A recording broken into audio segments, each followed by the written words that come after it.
You want to start us off? Yeah. I mean, I guess the big thing with Iowa tomorrow, you got a Fred McCaffrey team who likes to get up and down, and I don't know, you guys like to run as well. Are you expecting a track meet? Are you trying to, what's the game plan for going against a Fred McCaffrey-led Iowa team? Yeah, sure. I mean, under Coach McCaffrey, for years they've been really prided themselves on their tempo and how fast they play. Obviously, we're a program that likes to play fast as well, so we want to do that. At the same time, we want to make sure we do a good job of keeping them out of transition, right? I think they're 12th in tempo in the country, so they play fast. They make 10.5 threes a game. They're top 25 in assists, so they like a loose game, like to get up and down and play fast. So for us, it's obviously playing at that pace, but at the same time doing a good job of taking them out of their rhythm and taking them out of what they want to do. On your right with James. Justin, Vlad, early this season, he's kind of been missing some point blank looks. I guess these past few games that haven't been much of an issue. I guess is it just him being more aggressive, more sort of? I guess just what you've seen. I think he's stuck with the process of just it's an adjustment. I think just moving schools and playing at Michigan and playing with different guys, and I think he's really stuck with the process of trying to get better. And I think our team, our players, our staff have stuck with him. And so he's a really good player. We knew coming into the season he'd be one of the best centers in the country. But I think young men, in a new program, playing with new guys, it can take some time. But really impressed by his just willingness to stay the course and not get frustrated and stay locked into kind of who he is and what he's been about his entire career. And then a question on Trey. I mean, obviously a new guy coming in, learning a new system, running it. There could be some bumps. It seems like it's been pretty seamless with him. I guess just how would you assess?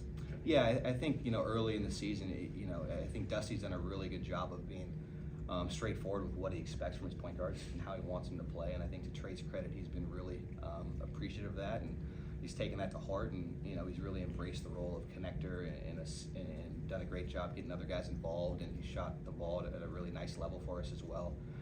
And that's one of the reasons we were so adamant about him being a great piece for us in the transfer portal. It's because of the ability he had as a facilitator, as a shooter, and on the other side of the ball as a defender. And I think as good as he's played, I think we're excited about the fact that he's going to be even better down the stretch for us, and as the season kind of continues to get underway.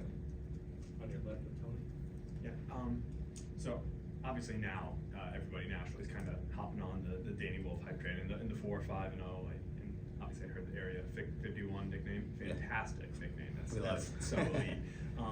I guess how satisfying is it? Like, I mean, you guys knew that something like this that was the plan, right? When you see it, the growth, and even with the growing pains, how are you assessing that, where they're at? Yeah, I mean, I think it's really fun, just having 2 7-footers that can play together, that well. And, a lot of people, I think, going into the season were wondering how it was going to work. And, for us, there was never really concern on the offensive side of the ball.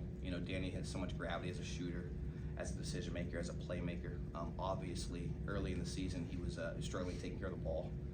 And so making that an emphasis of keeping things simple for him offensively it has been huge for him and for us as a team. But the concern had been on the defensive side of the ball, right? And I think Danny's embraced the ability of switching 1 through 4 and really keeping guys in front and using his length as a deterrent. And then on the flip side, being physical when he has to go to 5 and execute different types of coverages. So I think his versatility as a defender has been something that's probably surprised a lot of people, but again, it's one of the reasons we knew he was such a good piece for us in the portal, is because of his gravity as an offensive player and then his potential as a defensive player. And obviously, it was still early, 5, 6 games in before you saw this, but there were, like you mentioned, there were times Danny was turning it over, Vlad not quite finishing, as James mentioned, around the rim. Was there any sort of, did any level of doubt start to creep in, like maybe this isn't quite what we thought, or? Not really. I think as a coach and as a coaching staff, you got to do everything in your power to have your best players on the floor. And we understand that Danny and Vlad are 2 of our best players, and we need those guys to coexist together. And again, being intentional in the portal and understanding that, these 2 guys are a huge part of our deal and we better make it work.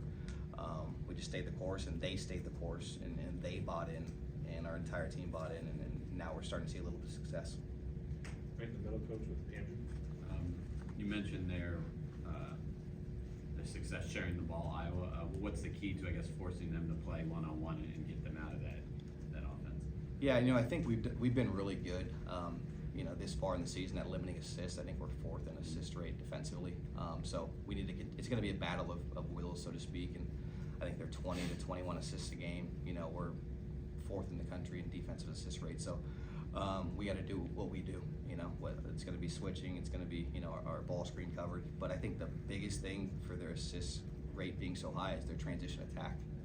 So us being good at getting back, creating walls, locating shooters, and their early attack is super important. And then the other piece is anytime you have a big that can command attention on the block, like Owen Freeman can, it becomes a little bit of a pinch, right? Are you going to bring help on the post? Are you going to play him one-on-one? Like you gotta solve that riddle, so to speak. And so that's going to be the key in us, making them play one-on-one and limiting assists is how we kind of defend them in the post and how we defend them in transition. Okay, we haven't really seen tempo like this here at Michigan in a while. So like when two fast teams play like this, generally what have you found? Does it turn into a track meet, or does one team sort of Yeah, it's funny. I mean, I came from same areas. We're one of the slowest tempos in the country, so I'm looking forward to seeing it as well. But yeah, I think listen, we want to play our style of play. We want to play the way that excites our fan base and ultimately gives us the best chance at winning games. And so playing fast is definitely a part of our product. But at the same time, we have to understand that it's their deal as well. And can we get back and get them out of transition and get them into the half court? That's going to be a challenge. Stay in the middle with Anthony. Yeah, I guess between Fort Myers and then the win the other night, I mean, have you guys learned anything more about this team, or is it more kind of process affirming and some of the other things like that? I think from a defensive side of the ball, me and Coach Boynton were just speaking about this, and we've learned that our guys do a good job of taking in information. And, I think you're always learning your team, especially when it's earlier in the season, especially when it's a new staff and, we have so many guys, new players from the portal. I think learning your team and how they take in information, how they apply it on the floor is kind of what we've learned. Simplifying things at times and really honing in on details of personnel maybe and things like that. So from a defensive side of the ball, just learning how our guys take in information to put it onto the floor. And then offensively, I think Coach May's done just such a good job of giving guys freedom, but being really, really clear in kind of what he wants offensively and how we want to play and what's a good shot and what's a bad shot and what matchups we can attack going into the game. Really the preparation of our staff on the offensive side of the ball has been really, really impressive for me to see. Over here with Alejandro. The product has looked good, but I imagine there have been challenges bringing in so many transfer portal players and entirely new staff. I guess, can you take us behind the scenes? What have been some of the biggest hurdles you feel like you've cleared as a staff? It's a good question. I mean, I think always there's going to be just the connectivity of the group, whether it's on the floor and off the floor. And obviously the product is on the floor. Just guys understanding who they're playing with and what makes that guy tick, and why, why is Danny Wolf a special player offensively and how we can utilize him the best. And that's not only our players, but that's our staff, just having an understanding of, how our guys can connect the best. And so with that, you're going to see some bumps along the way. I think the turnovers have been a product of just us learning our team and our team learning each other. And so that's one of the things I think we've gotten better with. And then kind of piggyback on the defensive end is just, again, what's our best ball screen coverage given, who we're playing against, and what is Vlad best at, what is Danny best at when he's at the 5, what is Will Cheddar best at when he's at the 5, and allowing those guys to be the best version of themselves on the defensive side of the ball so we can set them up for success. Does anybody have anything else?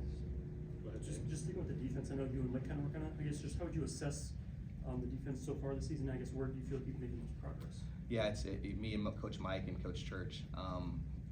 I think just continuing to take care of the ball helps us in transition D, but I think we haven't been challenged in transition D the way we're going to be challenged tomorrow.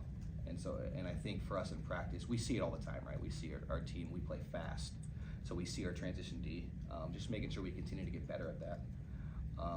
The beautiful thing about the Big Ten is you're going to be challenged at a different thing every night, whether it's three-point shooting.